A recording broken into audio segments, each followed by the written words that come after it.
welcome everybody. Thank you so much for joining us on today's Personas webinar, The Power of Personas. My name is Emma Bridger. I'm the founder of People Lab. We are an employee engagement and experience consultancy. That's probably all I'll say about us for now. I'm not going to give you the hard sell, don't worry. I'm joined by my esteemed colleagues, Katie Austin, who's going to be our behind the scenes producer, tech expert, looking at questions, etc. And my co-presenter and co-author of the book that we've written, which we'll be talking about in a bit, Belinda Ganaway. Bea, do you want to introduce yourself? Yes, hi, I'm Belinda. I am a facilitator, team and systems coach. I'm also a design thinking student, or a student of design thinking, I should say. Brilliant, thank you, Bea. And we've got a very special guest today who we're really excited to have join us, our friend and colleague, Carla Walsh. Give us a wave, Carla, she's there.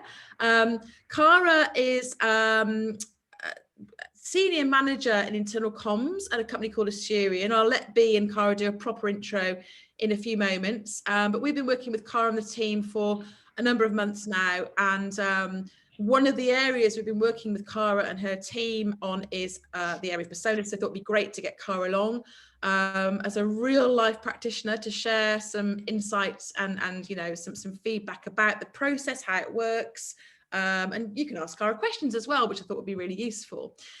So without further ado, if I haven't covered everything I need to cover, give me a nudge, Bea and Katie, but I think I've covered everything. I'm going to get started. So as I mentioned before, Bea and I have recently published our new book. Some of you came to the book launch, thank you for that. Employee Experience by Design. I've got a copy of the book here. And in it, we talk about the power of personas for creating, designing, developing brilliant experiences. It's really interesting, actually. I mean, personas is something, it's an area that I've used personas pretty much since the start of my internal comms career, started in 1998, so that's a long time ago. And I think in my experience, it tends to be the internal comms crowd that are more open to and tend to be using personas more than perhaps our colleagues in HR and EX who are just starting to dabble in this whole world of personas. And we've been using personas with clients for many, many years, so have lots of experience, but would love to hear your experience as well. So when we talk about personas on webinars and you know, talks, what have you, it's one of the topics that just gets loads of interest from people. People saying, you know, we want to know more, tell us more. So we thought, you know what, let's just put a webinar together. And we've been overwhelmed by the interest that we've seen from people in this topic. So hopefully you'll find this useful. Before we get started though, we have a little poll. So Katie, do you want to launch the poll? We'd love to find out how you're using personas, if you're using them at all even. So little poll for you to fill out there. Okay. So I've got someone saying, what are personas? So hopefully that will tick that box by the end of this. Interesting, interesting. Okay. Cool. Okay, I'll stop the poll and I'll just share the results for everyone else to see. Brilliant, thank you, Katie. So you'll see there that the majority, the largest category then are, we don't have the book planned to, hopefully this will help. We have them, but they don't get used much. That's a very familiar story. We'll talk about that. I would love to hear from those of you, the 20 people on the call that have them and use them. It'd be great to hear from you, you know, what works, how you're using them, you know, how you've overcome some of the classic issues of using personas. It'd be great to hear from you. So please get involved in the conversation. And some people don't have them and no plans to have them. And some people are saying, what are personas? Okay, so hopefully we'll demystify all of that for you on the call today. Right then, just going to close that. So the plan for the session is Bea and I are going to share a little bit of the background to personas, what they are, why we think they are helpful, how to get started with them, how to avoid the common pitfalls. So we're going to spend about 20 minutes or so just giving you a little bit of download around that. And then, as I said, we're going to go to Cara, who's going to share her experience of using personas. And then we're going to open the floor up to Q&As. But as I said, for those of you that are using personas, already, you know, as we're going through the content, please feel free to comment, because we'd love to hear about your experience. We always have a mindset of there is more to learn, particularly in this area. So get involved and, you know, share your thoughts with us. We'd love to hear from you. So I'm going to share my screen. These slides will be available afterwards, and we've got some other goodies that will be coming your way as well in due course when it comes to personas too, for those of you that are desperate to get going with them. So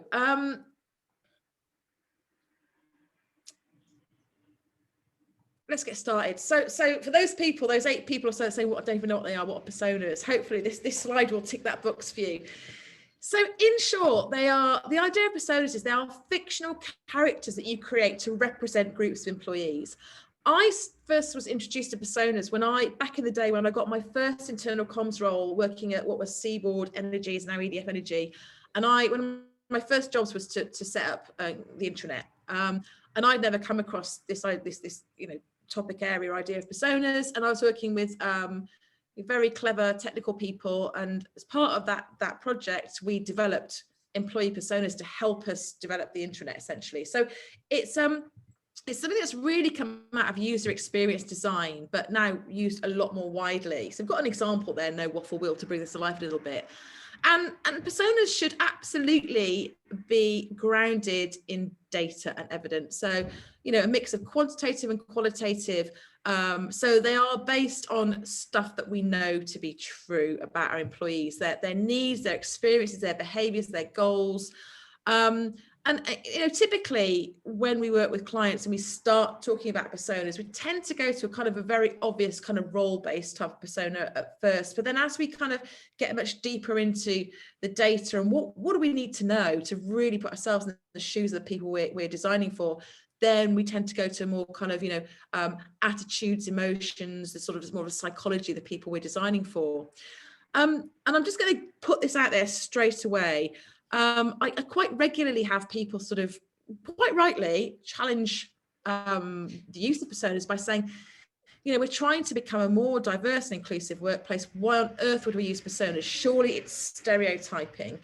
But the way I look at it is exactly the opposite. The whole point of personas, being I describe them as a thinking tool, the whole point of them is they enable you to at least some way put yourself into the shoes of the people that you're communicating with, you're designing experience for. So they enable you to have some sort of understanding of how the world is for them. So rather than treating everybody the same, as we often do in organizations, it's just a step forward towards thinking, well, how does this experience feel for that person? What might they need? What might they want? So I think it's actually a great tool to becoming a more diverse and inclusive workplace rather than the opposite. That's the way I see it. They can be used in lots of different ways. They can help you define strategic priorities. So at a kind of a big picture level, you might be looking at, you know, the bigger picture there. They can help bring employee experience challenges to life. You might be looking at something specific like onboarding. You know, how is onboarding for different types of, you know, employees we need to onboard? They also help you create solutions that meet human needs. So, you know, B and I talk a lot about, you know, empathy being an absolute core principle of brilliant employee experience design and reality. And they help you to really think about the human need from the offset. So rather than starting a piece of work, which is, we need a better onboarding process, they kind of really help you to think differently. Say, well, what do our people need to have a better onboarding process? It's a subtle shift, but it's quite a significant shift. Why bother using them? Pretty obvious really, but they really help to genuinely deepen our understanding of the people we're working with, the people we're designing for. They help us to walk a mile in their shoes, as the saying goes. And this is useful for a number of reasons. We all have a lot of assumptions and biases, 140 plus and counting different cognitive biases we had. I mean, that's a whole other webinar there, thinking fast and slow. And, you know, biases are there for a reason. They help us kind of survive. But when it comes to designing brilliant experiences for our people, we need to kind of get over that group thing, that stuff that we tell ourselves, like, oh, everybody hates email, or people won't want that, or won't like that. It helps to overcome those assumptions and biases by saying, well, let's see it from the point of view of the people we are designing for. They also help us to recognize that different people have different needs and expectations. One of our biases, one of our unconscious biases, is that we tend to think that people are very, very like us. And, you know, what personas help us to do is to realize actually, just because we like things a certain way, that might not be the case for the people we're working with and designing for. They absolutely help us to build empathy, which is critical to design and facilitate a fantastic experience. And we think they help to create better solutions, because when we're genuinely thinking about how experiences, communication feel for the people we're designing for, you're going to get a better result, right, than if we're just locked in an ivory tower and coming up with a solution that we think is the right solution. So that's in a nutshell why this approach works really well. So I'm going to hand over to you now, Bea, to continue the conversation. Yeah, I think personas are for all of those reasons. And there's also something probably a little less tangible about personas that we've experienced time and time again in this design process. And that's how they actually energize a design process. They create a lot of energy within it, and they help to create or generate collaborators and get buy-in to whatever it is that you're doing, because they humanize what you're doing. And we see this time and time again. And I think that happens for a number of reasons. I mean, there's different types of empathy. And I think what personas do is they actually unlock this sort of element of empathic concerns. They sort of trigger our desire to make things better, because we can actually start to picture the people that we're going to be making this stuff better for. So I think that's part of the reason they fuel this design process. They also simplify things. I think employee experience can get very big very quickly. And there's a lot of things that you can do to simplify and find the right place to start. But personas is a great way to start, because all the things that you can do, if you work with personas, you can start to identify what the most important things are that you should be doing. So they simplify employee experience, I think. They also guide the ideation process. So we're a big believer in the sort of taking a human-centered design or a design thinking approach to employee experience design, and ideation, or coming up with multiple ways of solving a problem or realizing an opportunity, is really, really important to this. And actually, again, personas really help to fuel that, because you have the human need at the heart of everything, and you're always focusing on creating value that addresses that human need. Again, surfacing the best questions. It's really easy to get really complex with employee experience design, but actually personas always bring us back to a much smaller, much more tangible set of questions, which is this good for insert persona name here? And it just makes you laser focus. So you ask better questions, and also it makes it much easier to come up with the right answers. So it makes it much easier to settle arguments that can become quite nebulous and can consume a lot of time. So if you can focus in on your persona needs, you can cut through a lot of that much more quickly and start to really get some energy in your design process. So as I said, what we cover in the book is our approach to employee experience design, which is loosely borrowed from two areas of work, if you like. So design thinking and positive psychology. So this looks like a really linear process when you put it on the page like this. In fact, it's far from a linear process. But what these three diamonds represent is three different focus areas, or three different areas of work that you're going to be doing when you're thinking about employee experience design. So there's the scoping phase, the kind of like the big picture, the strategy, where do we focus? There's the opportunity, which is what are the things do we need to make better, whether that's returning from furlough or performance management or onboarding, as Emma said. So it's the thing that we need to improve. And then there's the solution phase, the ways that we are going to try and make it better, how we're going to generate those different alternatives and how we're going to test them. Now, personas turn up at different points in the UX design process. They are most suited in the kind of the as is, to helping us understand what is already there. They still figure a little bit in the sort of the solution and the generating ideas, but at that point you should be very much more testing with real people very quickly. So they really tend to focus, they really tend to show up for us in that opportunity space in terms of when we're really designing specific solutions to meet specific needs. It's not to say they don't show up in the strategy bit, they do. We can go into more detail about that, but I think they really find their most natural home in that opportunity space where you're beginning to really get into the depth of what this thing is that you need to improve. Personas are really come to life. If you could flip to the next slide, they really come to life when you use them, obviously. And there are a number of tools that are have such a great fit with personas. And I guess a starting point for is often journey maps. You can get so much more out of the journey mapping process when you actually put a persona into that frame.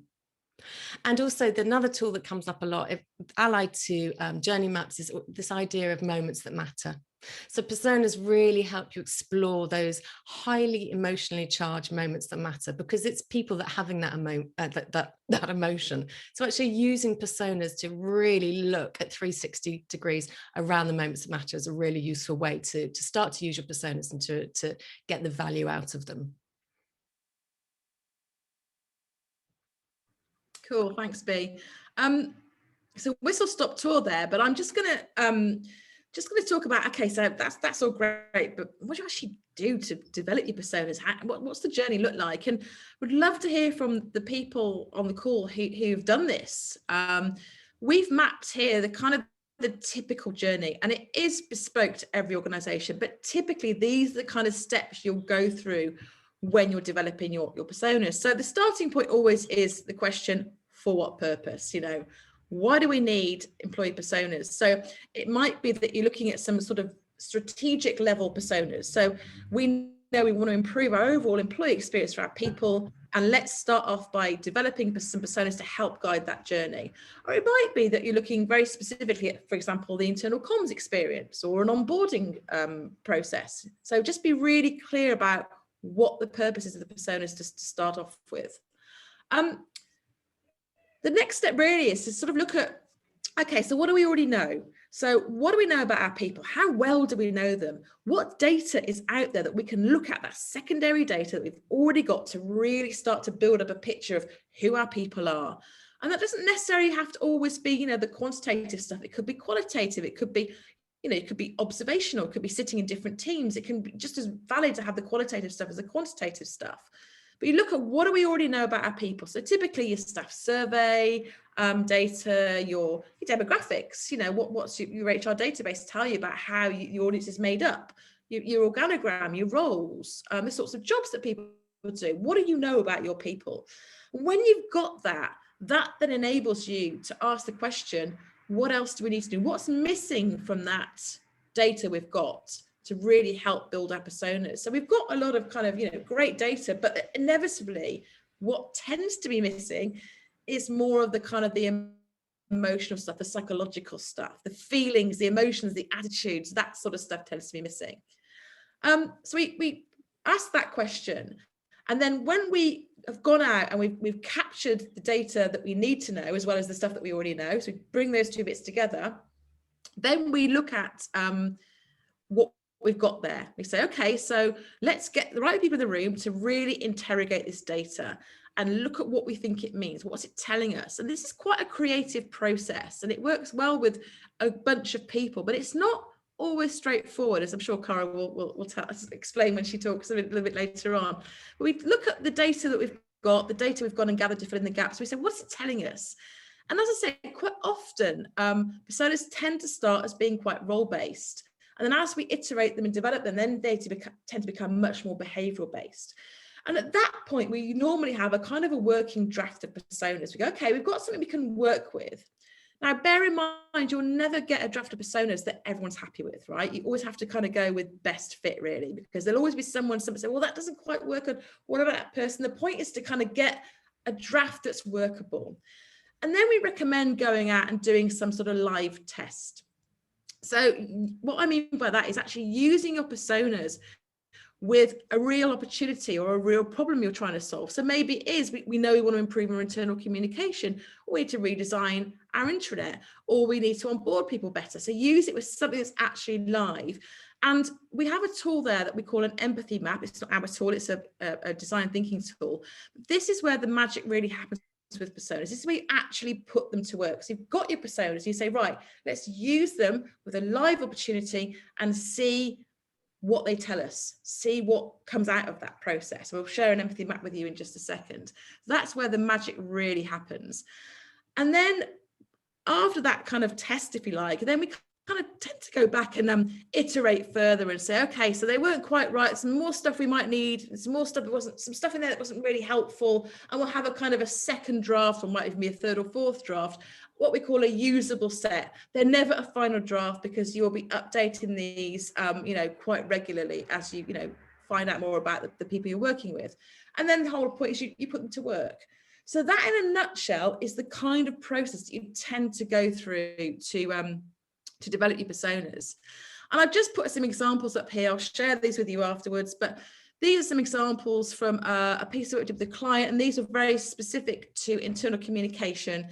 And you'll see there that straight away, just on a one-page snapshot, you get a really good sense of who this person is, what they're all about.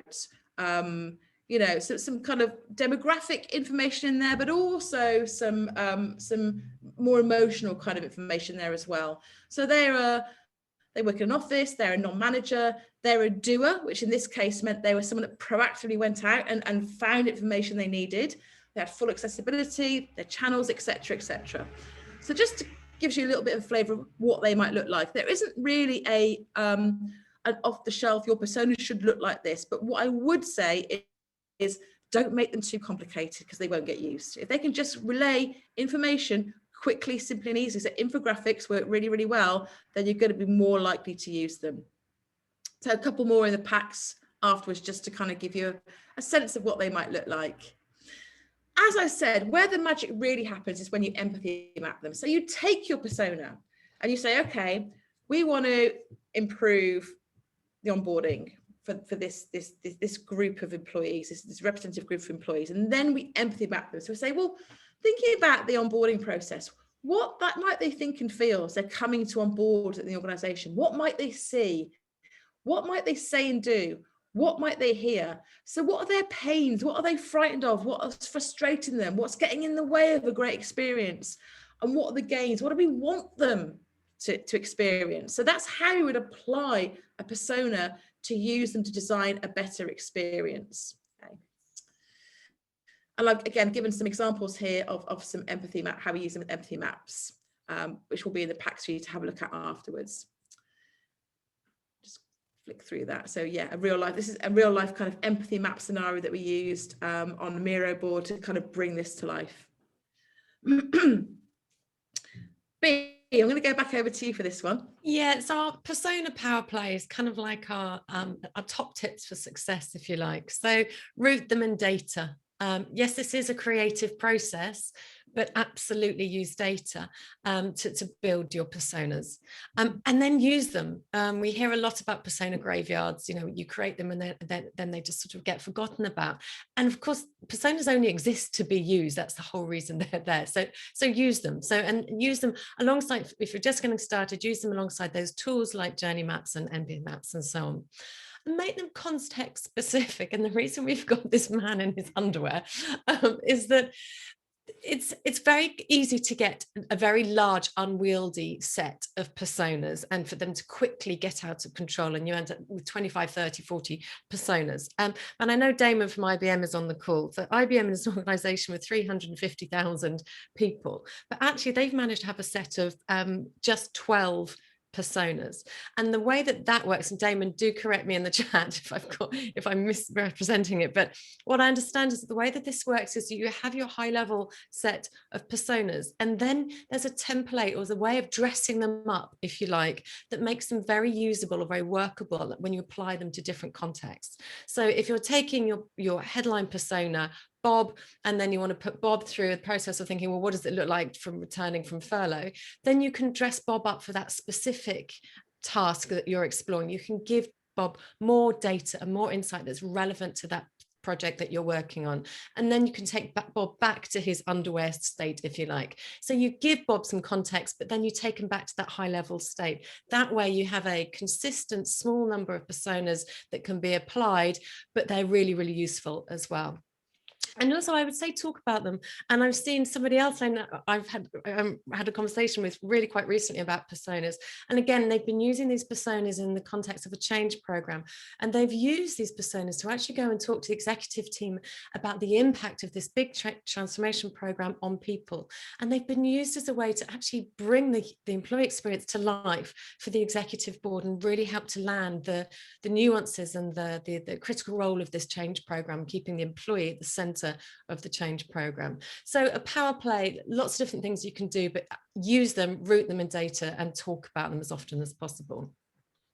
So what could... I have to point out it's actually Tom Hanks. I can't believe you didn't recognize it.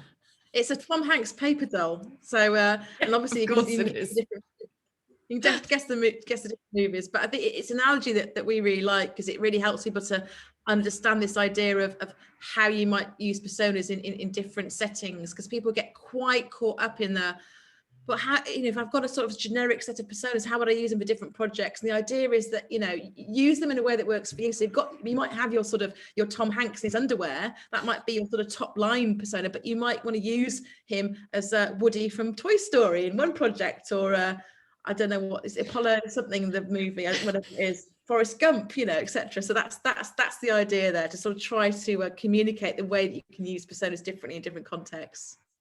Thank you so much for bringing us back to Tom Hanks in his underwear. So the next slide is just looking at kind of the persona pitfalls, and I guess they are the reverse of our power play. So if you ignore them, they will sort of wander off into their graveyard and die. And also, if you stick at roles, you very quickly, if you've got 500 different roles in your organization, you're very quickly going to end up with 500 different personas, which really isn't that useful as a set. But actually, designing for roles often isn't that useful either, because you need to design for people, not the jobs necessarily that they do. So sticking at roles is a great first point, as we've already said, but I wouldn't stick there. Leaving them in a vacuum. This is when you've got Tom in his underwear only, and he just becomes a little bit vanilla. It's a little hard to use him. So you want to make sure that you can dress him up and put him to work in a context specific. And again, don't let them run away with you. So if you end up with 10, 15, 20, I'd suggest you've probably got too many. So you need a way to work back up to that high level. And lastly, if you are stuck and either they've gone off to die somewhere in a graveyard, or you've just got an unwieldy set, I would say don't panic, because there's always work in there that you can rescue.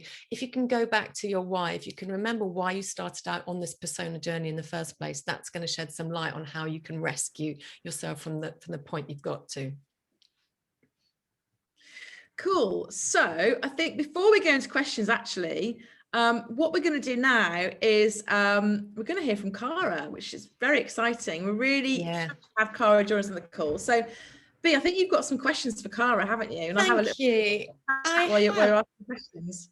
Thank you. Cara, thank you so much for joining. I will, for those people who don't know what Asurion is, so Asurion is a national-based business, but global, covers a technology that keeps us all connected, so our phones, our iPads, whatever, and has been doing so for 20 years. So Asurion repairs, replaces, and protects the devices that we all rely on the most. So as Emma said, Cara's, your role is Senior Management Global Product Development Communications, and we've been working together for a number of months on a number of things, including developing a set of employee personas. So I guess first, hopefully an easy question, what led you to begin exploring this whole world of personas?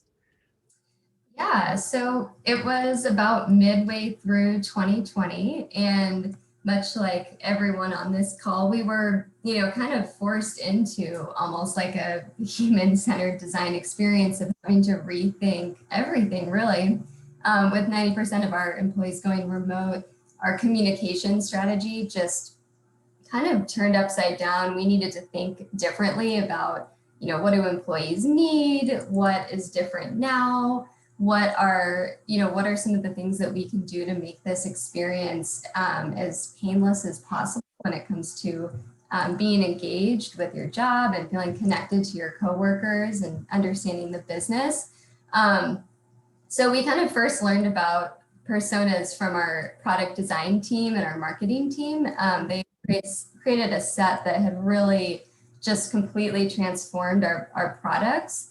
And so it kind of we started to look at those and think, wow, like this would be amazing if we could have a toolkit like this where we could think, just kind of dig a little bit beneath the surface. So that was kind of what spurred the interest. A little bit of envy, which is a great energy to get started with. So how did you get started? What did you do next? So we started kind of researching what are the best practices, are there other groups that are doing this for internal comms, and kind of that whole scenario. We started, getting a partnership started with our product design team and with our marketing team, folks who had been involved in the customer facing toolkit. And in doing that, kind of building that conversation, actually it was a coworker who had reached out and said, oh my gosh, you need to connect with Belinda and People Lab. They're doing some of the work that your team is really passionate about. And so, check them out. And so that was kind of when we started working with your group, and just identifying like what are the biggest focus areas we want to do and what are we trying to solve for.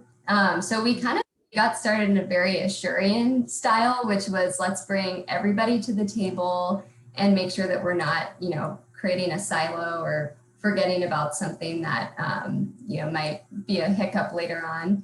And in doing that, we realized there was actually a group of folks in our company that had been working on kind of a smaller segment in the employee population. So we combined forces. We probably added some complexity to the project that was necessary, but definitely was complicated. But and then we kind of got started and began gathering quantitative feedback through some different surveys and pieces like that, as well as some qualitative feedback as well. So yeah, that's great. How it's going. Yeah, that's so interesting, isn't it? It's like, and that's it's a bit like the graveyard. It's like personas often exist in multiple places in the organization, and they're not always aligned. So bringing people together is such a powerful thing to do. So can you tell us anything else about the process? So how did you move from the sort of getting everyone together to actually ending up with a workable set of personas?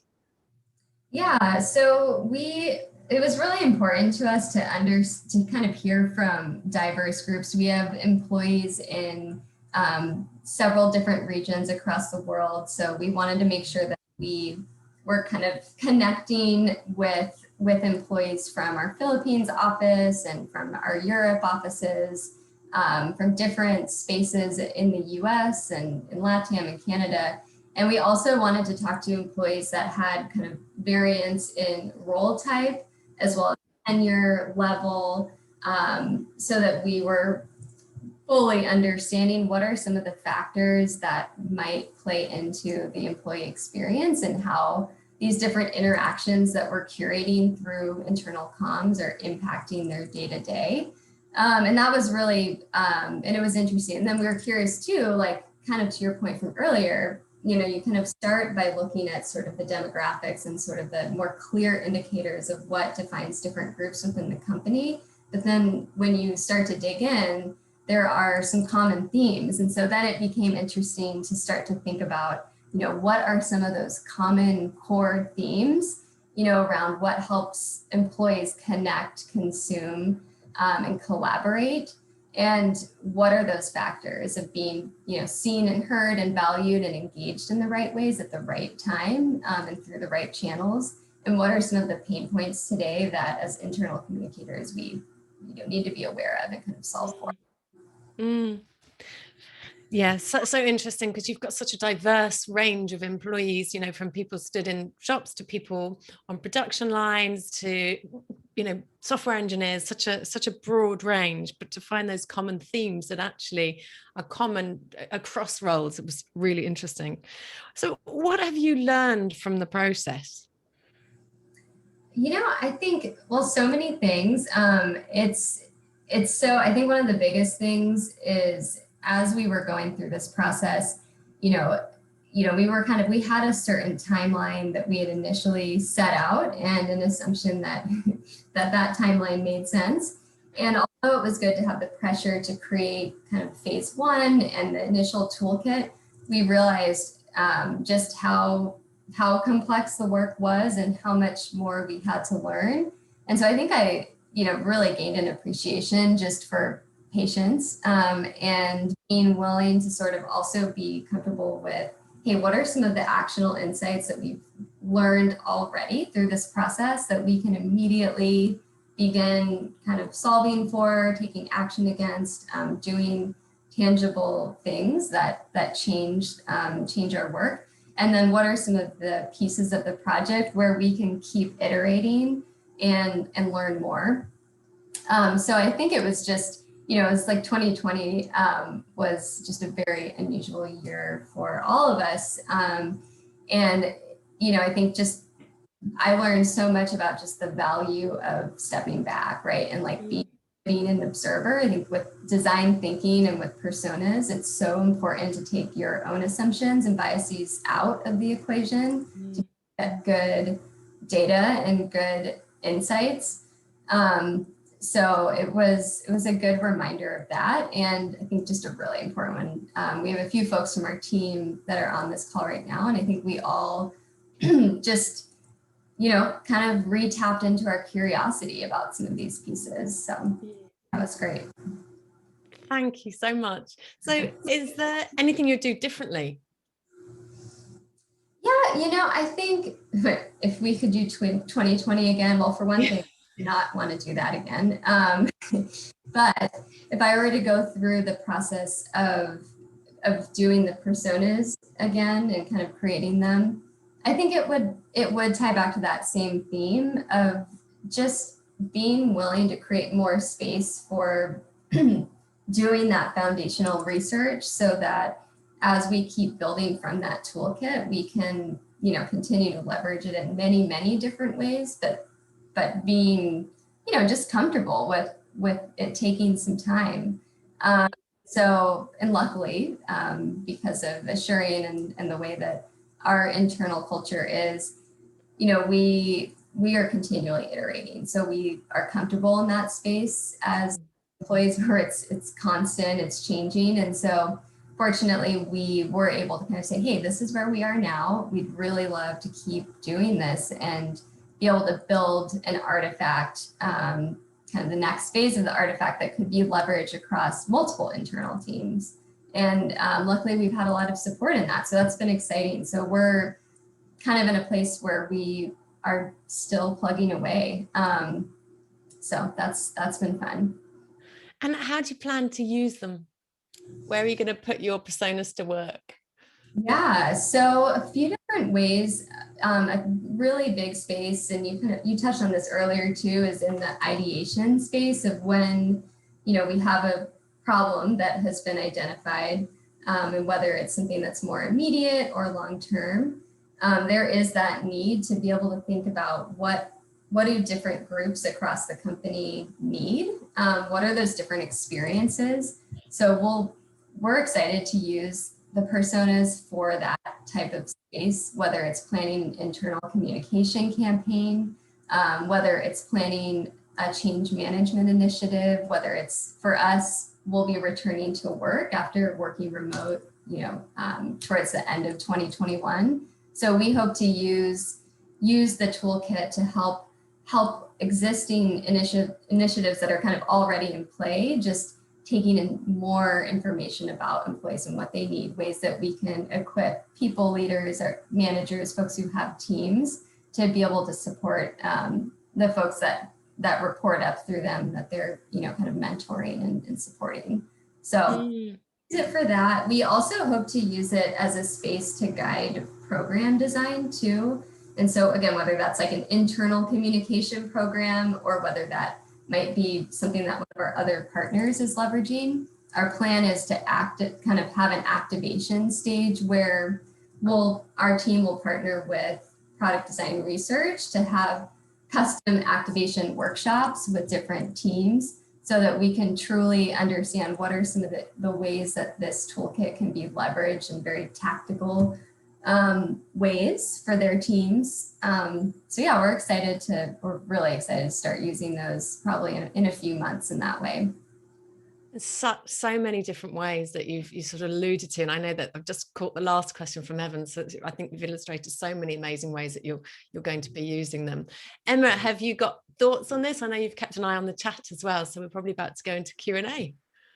Yeah, thanks, Cara. Really great to hear from real life practitioner who's been through the process, and it's really interesting to hear how you're using them and how you're going to use them. So I think that's great. Some really good advice there as well, again, about probably keeping it simple.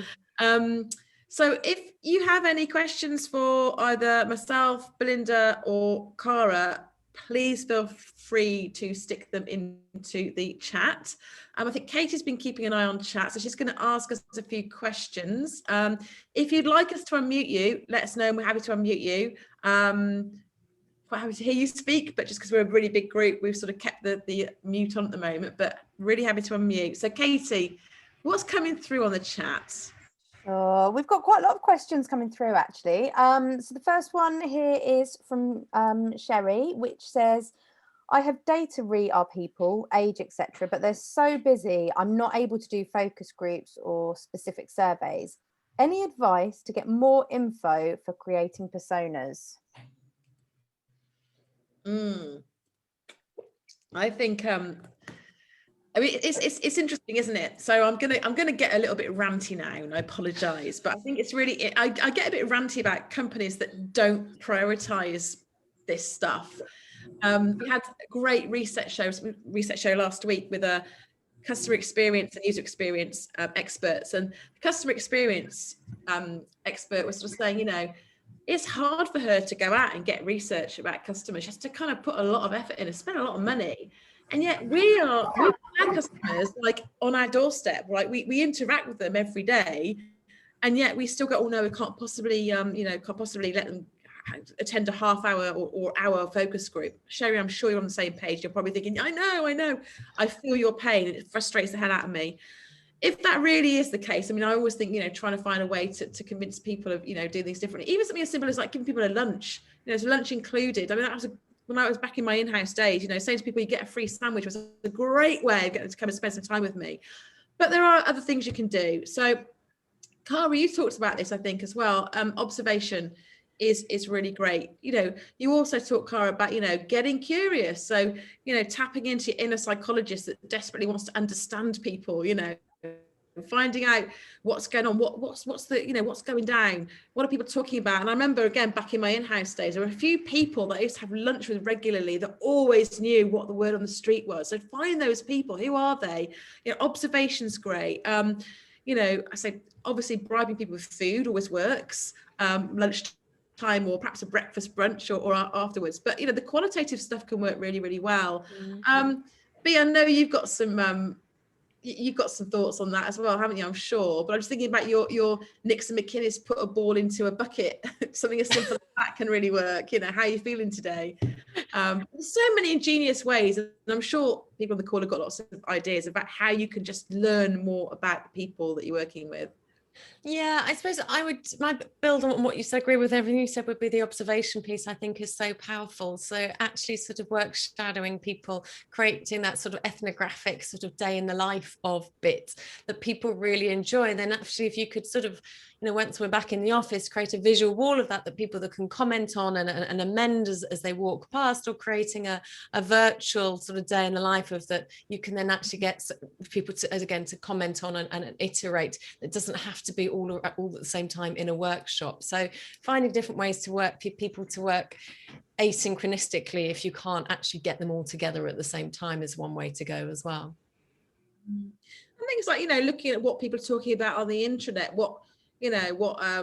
what's landing with people, just really keeping your eyes and ears open, just to try to, you know, soak up as much information as you can about the people you're working with. And you know, we have a process called clues, hunches and themes that we often use in workshop situation, where we essentially take clues, which is like your data, there's the facts that you know to be true. So that'll be like, you know, your survey data, your database HR information.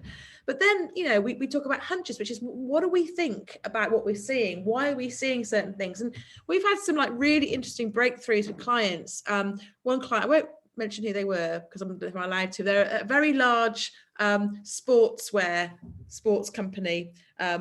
You might well wear their trainers, who knows? But anyway, and a massive breakthrough we had with them, with the kind of clues, hunches and themes, was around looking at the personas and looking at the way that people spent their time. And we noticed one of the things we kept hearing people say was, I'm too busy, I'm really busy. And people wore their busyness like a kind of a badge of pride. And it was like a real breakthrough when we realized the culture was really about, it's good to be busy. And what we were trying to do this organization was to you know, kind of create more of a coaching culture, in which case, you know, always being too busy, coaching was never going to take off because people were too busy. So your insights can come from anywhere. So just keep an open mind is what I would say. Katie, next. Brilliant. Thumbs up from Sherry there. Oh, good. You. Did I help? Did I answer the question? If we don't get through all the questions, we will send a follow-up with all the answers, our view of the answers, and we're really happy to have a further conversation. Just to let you know. Yeah. Thank you, Emma. So the next question comes from Caroline.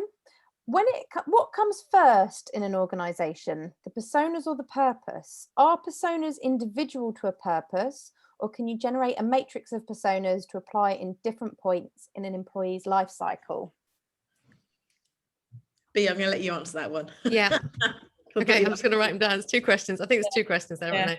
What comes first? There are so many different ways of approaching this. Sorry, this is such a sitting on the fence answer, that quite often people, you know, there are sets of personas created before there's a really clear purpose about why they've been created, and they still get put to work and they still are really useful and they're iterated and so on.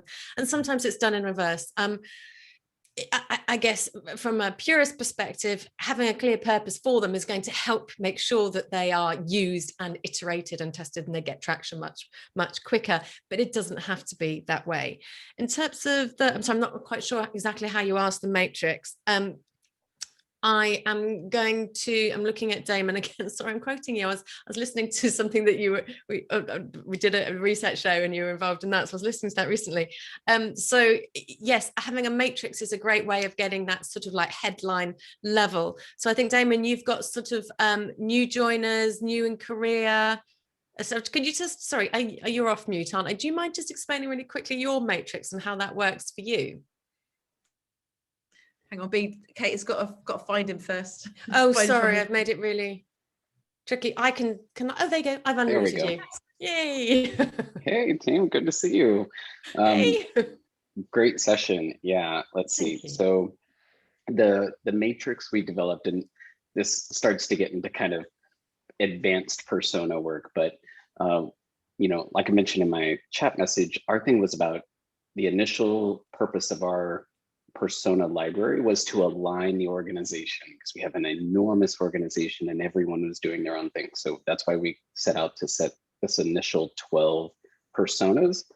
And you can think of them like archetypes, kind of like high level personas. And we set it up as a library so that they could, teams could take these templates, like Melinda said earlier, and apply them in very specific context. But everybody was using the same 12, so you start to have this consistency across the org.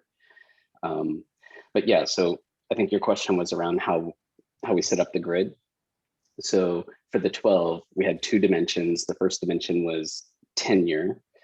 So it was recently hired. Let's see if I can get this. Recently hired, experienced, new to the role, and recently acquired. And then the other dimension was employees, you know, managers and leaders. And so you can kind of see the grid there. And so, you know, sometimes, you know, we talked about one of those pitfalls being kind of role-based personas that Belinda mentioned. So, you know, take this with a bit of a grain of salt, because, you know, attitude-based personas or behavior-based personas, you know, are they eager? Are they a naysayer? You know, those can be really great ways to go at your persona framework as well. But with this initial set of 12, it allowed our teams the flexibility to use them in that way, but still provide that consistency across the org. So it has really worked well for us. Fantastic. Thank you so much for jumping in. Thanks, Damon. Thanks, And you can Damon. think of the archetype as Tom Hanks in his underwear. Yeah, exactly. Yeah, I love that reference. Brilliant. Okay, you ready for the next one? Yeah, go for it. Brilliant. So how do you narrow down employees' attributes? How do you know what steps to take based on them? We're all so different. Are we making educated guesses? And that's from Evan. Yeah, it's a really great question. It comes back to this kind of argument about, well, surely we're stereotyping, you know. Yes, we are, obviously, you know, you've got 6 personas, you've got 12 personas. Clearly that's not going to cover anybody, but it's certainly, like, the way we see it, it's a thinking tool. It helps you to understand how things are for that person. So you're not saying it's always the case that this person will always prefer this or always want that. It's just sort of saying, well, how might they react to this? How might they want, you know, in terms of how you narrow down the attributes, it's really interesting.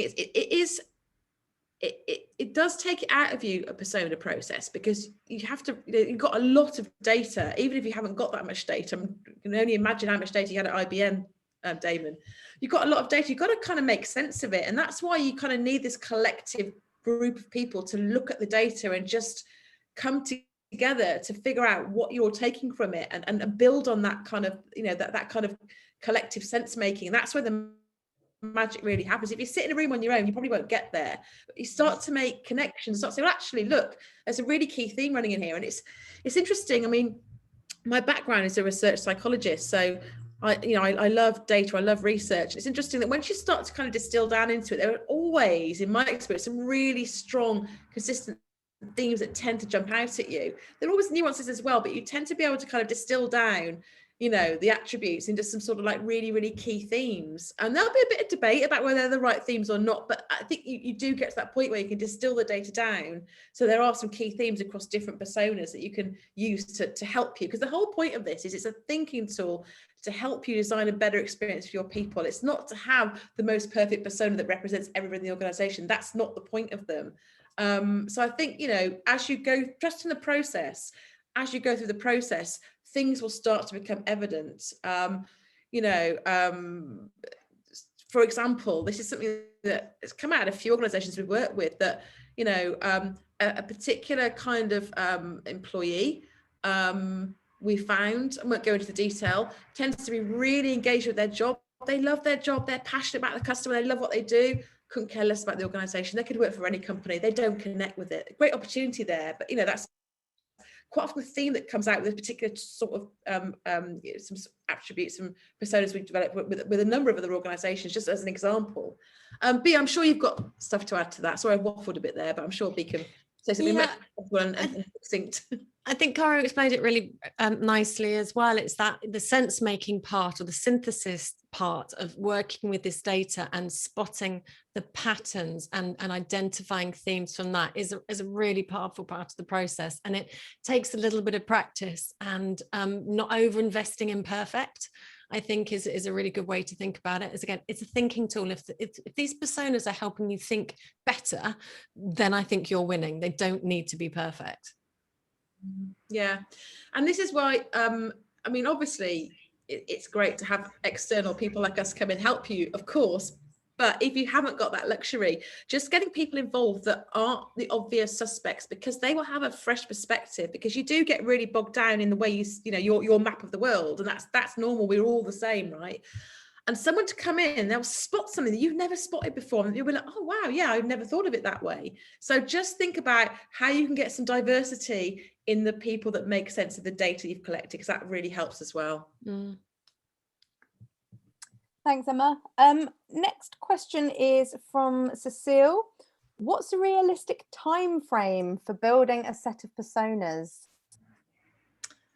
Off the top of my head, I think you can do it in 3 months, maybe less if you can move quicker, if you've got a lot of data ready to go.